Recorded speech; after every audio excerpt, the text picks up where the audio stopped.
got to have a purpose no matter what you do in life. You got to have a purpose. So that's rule number one, have a vision. You see, if you don't have a vision of where you go, and if you don't have a goal where you go, you drift around and you never end up anywhere. It's like you can have the best ship in the world, you can have the best airplane in the world. If the pilot or the captain doesn't know where to go, it would just drift around. It would not end up anywhere, or most likely in the wrong place. So I was very fortunate that I stumbled onto my vision. Rule number two is, don't listen to the naysayers. Everything I ever did, the thing that I heard out of people's mouth was, that's impossible. That can't be done. Or no. I mean, as you know, I was born in 1947 in Austria after the Second World War. And I didn't really like Austria when I grew up. I couldn't wait to get out of there. I couldn't see myself becoming a farmer or a worker in a factory or anything like that. Even though my parents wanted me to stay there and have a normal life. My father wanted me to become a police officer like he was. My mother wanted me just to stay there. But that was their vision, not mine. My vision was totally different. I felt that I was born for something special, for something unique, for something big. So I was searching. I remember when I wanted to be a bodybuilding champion, including my parents and everyone else around me, said this is impossible. You can't be a bodybuilding champion. That is exactly what I heard, and of course I proved to the people that it can't be done. So whenever someone said to me, it can't be done, I heard it can be done. When they said no, I heard yes. And when they said it's impossible, I heard it is possible. I'm a strong believer of what Nelson Mandela said, that everything is always impossible until someone does it. Well, I'm going to be the one, I said to myself, I'm going to do it and I'm going to show it to them. Maybe it has never been done before. That's perfectly fine with me. But I'm going to do it. And I did not listen to the naysayers. When I wanted to come to America, when I wanted to go to America, they said it's impossible. There's no money that you have to fly even over there. You have no money when you go over there to live with.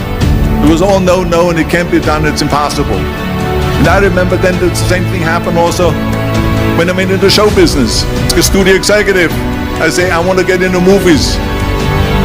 I want to be a leading man. He started laughing. So they all say it's impossible. I said, why is it impossible? He says, because look at how big you are. You weigh 250 pounds. And then they told me, he says, and your accent, even if you reduce all your body weight and everything and have a normal body, your accent.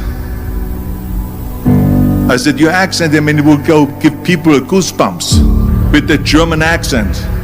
It will get people the creeps. They will get scared. He says, no one in Hollywood ever has become a leading man that had an accent. This is the kind of stuff that I heard. They said, no, you see, it's impossible. This is the kind of thing that I heard. Imagine, you go from studio executive to studio executive, from agent to agent, from manager to manager, and they all said exactly the same thing. Because I believed that I can be a leading man. I said, there's enough room on that ladder that I can fit up there. And of course I went to college to study English. I studied voice,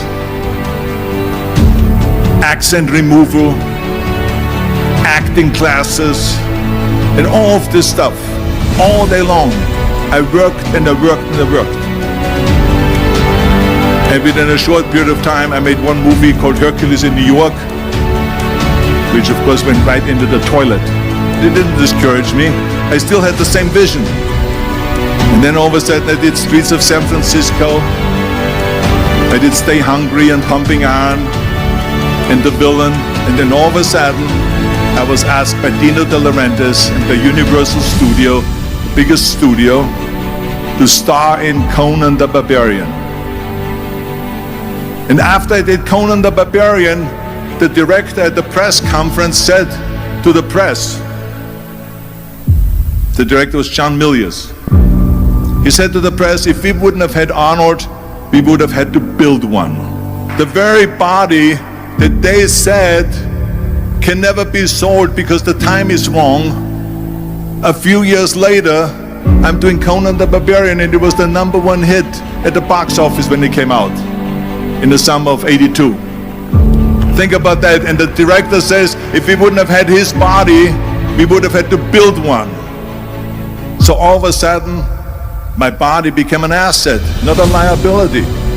And the same thing was with Terminator. After we were finished filming Terminator, Jim Cameron said to the press, if Arnold wouldn't have had that accent and talked like a machine, I think the movie wouldn't have worked.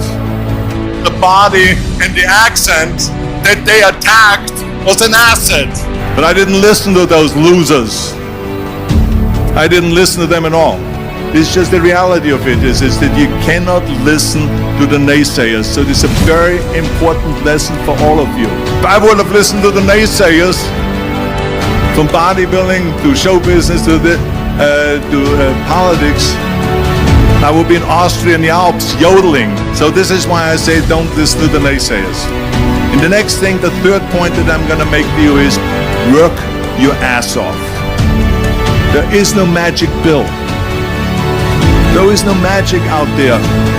You cannot get around. You have to work and work and work. And it drives me crazy when people say they don't have enough time to go to the gym for 45 minutes a day and work out.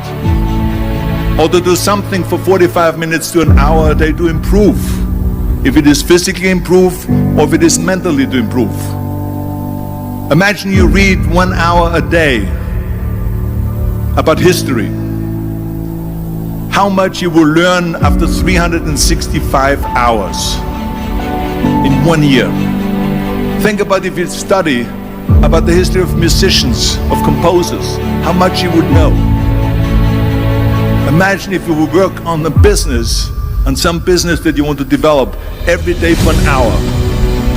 Imagine how further along you will go and get. So it drives me nuts because we have, when people say we don't have the time, we have 24 hours a day. We sleep 6 hours a day, so that gives you still 18 hours. The average person works around 8 to 10 hours. So let's assume it's 10 hours, so we have 8 hours left. Then you travel around an hour a day, maybe 2 hours a day. So now you have still 6 hours left. So what do you do with the 6 hours? What do you do with the 6 hours? Then we eat a little bit. You can see how much time there is available if you organize your day. So you got to work hard. I mean, let me tell you something. When I went to America, I went to college. I went and worked out 5 hours a day. And I was working on construction. Because in those days in bodybuilding, there was no money. I didn't have the money for food supplements or anything. So I had to go to work. So I worked on construction. I went to college. I worked out in the gym, and at night from 8 o'clock at night to 12 midnight, I went to acting class 4 times a week. So I did all of that. There was not one single minute that I wasted. I became very friendly with Muhammad Ali in the 70s. Muhammad Ali worked his butt off, and I saw it firsthand.